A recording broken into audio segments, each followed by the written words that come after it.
I want you to start us because you. Hi, I'm Felicia. And I'm Giancarlo. And this is our review of Xenoshyft. Onslaught. Because there might be a expansion to it. But this is the base set. Xenoshyft Onslaught. With a Y. As opposed to? An I. Oh, shift. Exactly. And why is that? Why not, Felicia? Why not? Using Nortec personnel and technology, players will defend their base section against an onslaught of relentless aliens. Last 9 rounds, and you'll have the aliens retreat with your impenetrable defense, winning you and the others the game. Each player will have a Hive lane and Nortec lane placed as such. The wave board will be placed with all the matching cards in their proper stack, a blue token next to one on wave 1, and the item board next to it. Each player will take 4 militia and 6/1 Xenoshyft card. Each player will also be given a random division card representing their section of their base they're defending. Players will take their 2 extra item cards denoted by their division card and place the rest on top of the item tracker on a space in the item board. Shuffle your now completed decks. Fill the remaining spaces on the item board by randomly drawing item trackers with their matching cards on top. Place Wave 1, Wave 2, and Wave 3 Hive cards in their pile. Place the base HP at 15 points per player. You're ready to defend. Game round is broken into 5 phases. First, you'll draw. Each player will draw until they have 6 cards. Being a deck builder, if you can't draw anymore, you shuffle your discard and resume drawing. Then players will acquire resources. Depending on what wave you're on, you will add to your hand a Xenoshyft of that section. Then you may purchase items and troops. Note that some troops can only be bought at certain waves, while items can be bought in any wave. When buying a card, it goes directly to your hand, so you can deploy it or use them this round. Players can do this phase simultaneously and talk beforehand, telling others if they're missing troops, armors, or weapons for the coming battle, which brings us to our next phase, deployment. Here players can deploy troops in their Nortec lanes or any other players. Each troop can be equipped with 1 weapon and 1 armor. Again, these items can be used on other troops from other players. These players will now become the owner of these troops and or items. When all troops and items have been deployed, players can rearrange them as they see fit one last time, before we deploy to Hive. Each player will fit their Hive lanes with cards from the current wave face down. Combat will ensue. Unlike the previous phases, this one will have players fight on their lanes one at a time. When a player is chosen to go first, he'll reveal the first Hive card. Some might have reveal effects which trigger here, and some players might play cards in response to these should the card's text say so.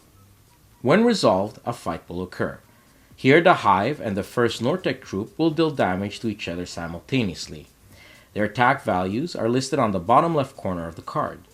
Simply place red wound tokens to mark the damage they've sustained. Should they equal or go over the card's health, marked on the bottom right corner of the card, discard the card in the appropriate pile. Hive next to their deck, and troops and any equipments attached to them in their owner's discard pile. If they both survive, another fight will happen until one of them dies. When this happens from either lane, slide all the cards inwards until they meet. Reveal another Hive card if the previous one died, and repeat the process until either only Hive or troop remain. If troops remain, congratulations, you order them off this round. If Hive remain, flip them all and they've just breached the base. The base will suffer damage equal to the sum of all remaining Hive attack value. Should the base go to 0 or below health, you all lose. The next player in clockwise order will now do his combat phase. The last phase is wrap up. Players may discard any remaining cards they have in their hand here, or save them for the next round. Also, if any of the resource stack is empty, remove the item tracker. Randomly pick another one and refill the stock. Advance the wave tracker. Soon you'll be able to buy better troops as the Hive becomes even more relentless and tougher. Each encounter deck will have a number of bosses depending on players. 1 for a 1 to 2 player game and 2 for a 3 to 4 player game. A new round begins, but with the next player in clockwise order being the first player in the combat phase. Last until the end of the 9th round and you'll win Xenoshyft. Xenoshyft is just full of theme, which is extremely well captured through gameplay and dark grim artwork, which keeps players invested in the game. It's simple enough to get new players involved while still offering some tactics and long-term strategy. What it does extremely well is the sense of escalation from hive waves and troop accessibility. With the mechanic of exchanging Xenosilent currency for better ones from your discard, add to balance out this escalation. Sure, there's a certain amount of luck, but all in all, preparation is the key to mitigating it. Preparation and playing a couple of games. Once you know what the hive do and what waves, you can easily predict the pattern and prepare accordingly, which does give a negative point in replay value. But this is the nature of many co-ops, and hopefully a little expansion of hive cards for all the waves will fix this. Components are okay, but honestly I would have gone with a smaller box, but supply the game with boards as opposed to sheets. I know it's a cool mini or not game, and they might have wanted to keep the same sized box to differentiate their company from others, but there are no minis for this one, and it doesn't warrant such a big box. That said, the storage for the cards and tokens is there. Downtime is kept to a minimum since players buy their items together, activate troops' ability during other players' combats, and have overall communication. And we found this point works best with a 3-player game. So there you have it. If you like sci-fi, deck builders, and co-ops, you might want to check out Xenoshyft.